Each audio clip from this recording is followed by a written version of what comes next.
Welcome to the Home Building Hub, your essential podcast guide to building your new home. Hosted by industry experts Colin Bischoff and Darren Brennan, this conversational podcast will help better educate you about all things new home building so you can avoid costly mistakes and enjoy your building experience to the fullest, no matter which home builder you choose.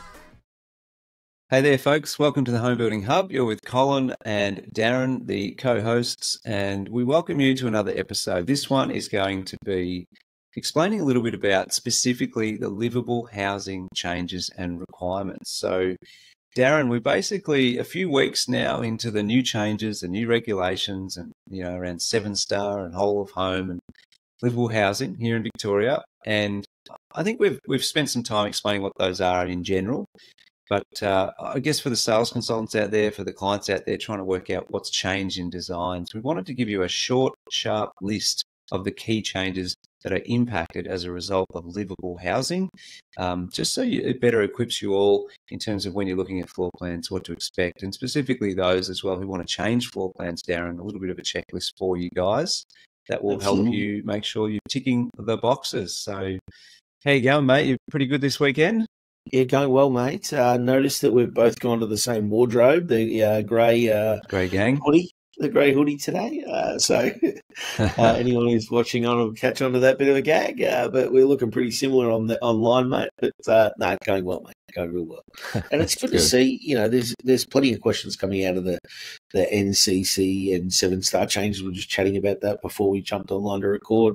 Some of the interesting conversations we're having with customers and with our reps, our sales consultants, and with our businesses, just around some of that and some of the, lessons, I guess, little complications, little bits you don't want to miss. And I guess one part I will say to kick this episode off is just be patient. Along the way, someone will miss something. It might be just a door's not as wide as it needs to be. Don't stress over it. It's just a door. Probably cost you $50. Don't be like, oh, you got it wrong. I'm going to, Mr. Builder, you're so terrible. I want to charge, you should pay for that. Just understand these guys are still learning this. It'll take a little while. And the more jobs that everyone's dealing with, the better they'll get at that. And there'll be less of those little, headaches along the way. But, show a little bit of patience. Nothing's too drastic in terms of, things that can go wrong on this, certainly from a livable housing component. But just work with your builder around that, and I'm sure they'll be able to help you through and master that along the way. But anyway, Cole, let's kick it off, mate. Yep. So the first thing is probably explaining what livable housing is, Darren. I think just really briefly, we've got something written here. So basically, livable housing is about changing the way we design homes to make them easier to use and more adaptable and accessible for the changing need of occupants. So essentially, elderly or wheelchair needs are realistically to be addressed through livable housing. And there are some core elements that need to be addressed in the designs that you now see out there in those product books, and as you walk through display villages, etc., and online on the websites. Yes, I was going to say, I think you touched on it beautifully there. A lot of people are thinking this is all just about wheelchair friendly. It's not. It's about being elderly friendly as well, or just people who have got even mild disability. They might, need a trolley to get around with. It's giving them space to do that and making it, as it's called, livable, making it more enjoyable and not this chore. How do I get into this room with a, little trolley? That sort of stuff. My father was on one for a long time before he ended up in a wheelchair. But having that ability to get around, it just makes it easier. The thing doesn't get hooked on the doorway. Next thing, this person's falling over and hurting themselves more. So it's about those things. And I think it's, really relevant. And I think you explained that beautifully. So, it's cool. Not just wheelchair friendly. No, that's right. I think initially when this all came at us, Darren, a lot of comments were flying around like, well, I don't have a wheelchair. I don't have a need for that. I'm a first home buyer. I'm 24 years old. Why do I need this? Why do I need that? I think at the end of the day, though, these changes are not that significant. They're not that noticeable. I've since learned that they're really not going to have a huge impact. When you walk through the house, you're not going to glaringly go, well, this one's an NCC 22 livable housing house. Like, It's not even that obvious. Okay, so these are the core elements we thought we'd go through in a bit of a checklist. So the first one, the main one, in line with what we just said, is actually wider hallways. So generally 1 metre, but what you might find on the drawings when you are having a look, there'd be slight variations. So some builders might do 1020, 1050, 1070 perhaps, Darren, but it'll be over 1 metre between wall to wall for hallways, passages, and that sort of stuff. That, some of the smaller plans, smaller designs, Darren, they, on an 8.5 wide lot, they have hallways at 900 mil or 950 mil. So we're not talking a huge amount. We're talking like a little bit, right, as an increase to get that over 1 metre. Okay, so that could change the size of the bedroom next to it by reducing that by 50 mil or so.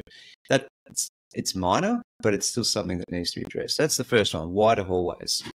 Absolutely. Pardon me.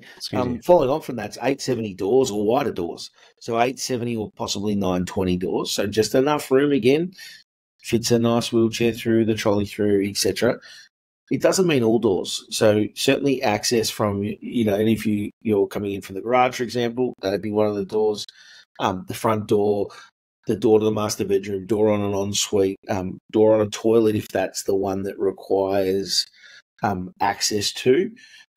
Also on doors to the other bedroom. So if someone's in that other bedroom living and they've got to get access into that bathroom, they've got to be able to get in and out of that bedroom. Outside of that, though, areas like laundries, second toilets, etc., pantry, don't necessarily need that. So a lot of plans will have a 720 door on those rooms. So it's worth having a look at your plans, and they'll be noted really clearly on there which doors are wider, and away you go. So certainly doors is one of the key elements along the way.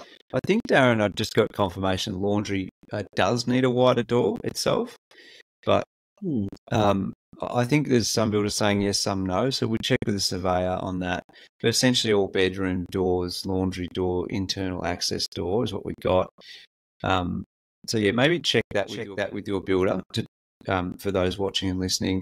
Walk-in linens, walk-in pantries, walk-in robes, a European laundry, none of those will require a wider doorway door. We've sort of had that confirmed, but yeah. So we're talking about a 50 mil difference. It's tiny, but 50 mil across 4 doors and 4 bedrooms along one side of the home can substantially change the way that's laid out as well. So builders have to adjust. I'll give you an example on that, Cole, too, is one of our floor plans had a traditional style laundry as a room. By the time we did these door changes and access to the toilet, etc., meant that the laundry became a European style laundry. So the change wasn't really much to anywhere else, but it did become a European style laundry. So that may or may not suit everybody. I reckon they're pretty cool. I don't have one on my house here, but when I've stayed in places that have got them, they're pretty cool. So it's not the end of the world. If your laundry's in a cupboard, it actually hides all the crap that's in there, which is good. Think of the positives, I guess. Yeah. It does. And so moving on to the next part, so it's sort of a group, but one of the zones, so either the ensuite or the bathroom, will be required to comply with a few items. And most builders, from what I'm seeing so far, Darren, are either doing one or the other, depending on the floor plan. So we need access through the doorways, as we've discussed, but you need let's take an ensuite, for example, you need a couple of things. Whilst your bathroom and toilet at the back of the house might be normal width, normal sizes, if you're choosing for the ensuite to be a livable housing compliant ensuite, I'll go through one of the items. So one of those items is a hobless or a step-free shower. That's one of the requirements. And in the same area of the ensuite, what would be the next requirement, Darren? Yeah, you need a toilet, and it's got to be on the ground floor. So, with a shower, that can also be upstairs. Whereas if you've got a 2-story, whereas the toilet has to be on the ground floor, it has to have a circulation space of 1200 mil by 900 mil in front of the toilet, and that's so you can turn around comfortably, either on your trolley, in your wheelchair, give yourself plenty of room. It also, it certainly works in conjunction generally, certainly on a single story, with that hobless shower. So, yeah, it just gives you that space to be able to turn around. Most of the floor plans I'm looking at are generally doing it in the ensuite because it's normally a spacious room. It doesn't have a bath in there all the time that doesn't, take up more of the space, so it works pretty well. The other part is also if it's got a door on there, again, that door's going to be a wider door and generally an 870 door to give you that space in. But you'll see, I'm not sure how you guys are depicting it on your plans, Cole. From myself, work for Metricon, we're drawing it on the plans as a shaded area, showing that location, so that it's really clear that you've got that space. Yeah, so I assume everyone's doing pretty similar. Little dotted line around that shows that 900 by 1200 space, unimpeded by a door opening onto it. So you might see cavity sliding doors in en-suites and toilets these days. In terms of addressing that, you can't have a door swinging into that space. It needs to be kept open. But again, if you sit there and you think about how's this going to look and how's it going to change, it's not a big deal. You just got 1.2 meters in front of a toilet that's open space, which is just creating a bit of extra space in your ensuite or your bathroom, which is probably a good win anyway. So, a couple of our display homes have recently opened compliant with the new regulation, and so again, we're getting to see how this is built, and it is different. Like one of the displays I know has got a sliding door on the toilet, the secondary toilet, and so it's not usual to have that. I guess you normally have a hinge door, but it doesn't look silly. It's just got a sliding door. A lot of people would do that anyway on their home, so it's not that. Most have a hinge door. This has got a sliding door. It's not. Once the door's closed, you don't even notice the fact that it's a sliding door. So it's just being aware that that's the case. Yeah. It's not challenging at all. Yeah. So in that ensuite area, sorry, Daz. In the ensuite area, we've got that hobless shower. We've got the toilet with the space in front of it. And then the last one that we're putting in, required to put in, is reinforcement into the walls, so that for the future installation of grab rails, so whether that's bathroom or ensuite, it still applies. So essentially it's extra timber in the frame that's strong, and you can drill in grab rails if required down the track. So again, you won't even see this in your home, and only if you actually need them will you need to put those grab rails on. So you'll find most ensuite or bathroom setups will probably tick all three boxes in the same area or the same zone, I think, Darren. Yeah, absolutely. And then the last item, Colin, is you've got to provide a step-free entrance into the home. So it's, basically a path that's step-free. So your options on that are you can either have a step-free entrance from the garage, and I'd suggest that most builders are going down that line of thinking. Alternative to that is to run a ramp, or if it's very flat to your front door, just making sure there's no step to the front door. So again, I'm sure there'll be some builders who put a small deck at the front and a small ramp that make that work. The alternative to that is it doesn't have to be in either of those two doors. I found it this week, so it can be another door if necessary. So you could run a path to your backyard. The thing to note is that path has to be a gradient of 1 in 16, meaning it can raise 1 meter over a length of 16 meters as a maximum sort of slope that can be on. That can be challenging depending on the block. So that's why builders have gone to the step-free from the garage predominantly, where that'll work. So, that again gives really good access. I did talk to another builder last week who they're actually running rubber ramps in their garages, and their surveyors said that that's okay. So it's obviously, again, the 1 in 16, it's a rubber ramp, they provide that. Now, does that remain there forever? Maybe that person takes it away, but and it ends up back in the home when they sell it or whatever, and just stand it up in the side of their garage. But most builders haven't gone that way. Most builders have gone to a flat slab, same height slab from your garage as your home. So how's it gone with the ramp? So the step down from the garage into the garage is smaller, about 35 mil, and then the ramp is that height. It's an industrial ramp that they use for NDIS anyway, so it's already in mass production. And I don't know for a fact. My understanding is that ramp is bolted into the concrete. I don't know if they have to. The surveyor wasn't sure technically, it's just placed or bolted down. They assume it's bolted down with a dyno bolt or whatever it is, something nice and firm, and off we go. So, yep, that'll be through the garage. I think, as you said, Darren, definitely that's the way. The most simple and easiest solution is to go through the garage. Indeed. Anything through the front door, around the side, around the back door is actually far more complex in terms of achieving gradient requirements. Yeah. That's good.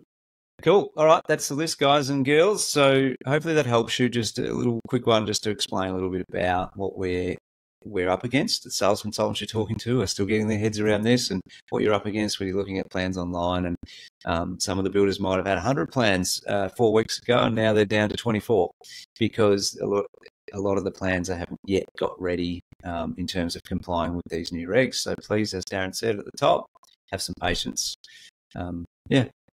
Good one. Anything else to add, Daz? Yeah, but I think, again, if you're wanting to make changes to the builder's standard plans, understand that you still have to address these items. Yeah. And so there will be times when the builder will say, no, I'm really sorry, we can't do what you want to do because we don't comply. So if you're comparing apples for apples, the exact same plan with one builder to the exact same plan in another, you should have the same answer.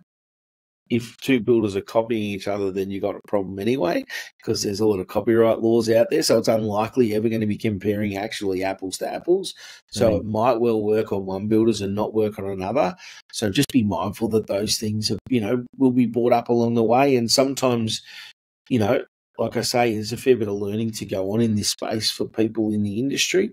So if they've missed it, they may come back to you later and say, hey, you wanted to do that. It doesn't quite work because of, this turning circle in front of the toilet, or because the shower has to be this, or because of something else. So it's worth asking those questions. And if you do visit a display home, appreciate that display home most likely hasn't been built to comply yet because it was built on the old regulations. So it may actually be slightly different. I know a couple of bow designs where the shower is, now the toilet goes, and where the toilet is, the shower is.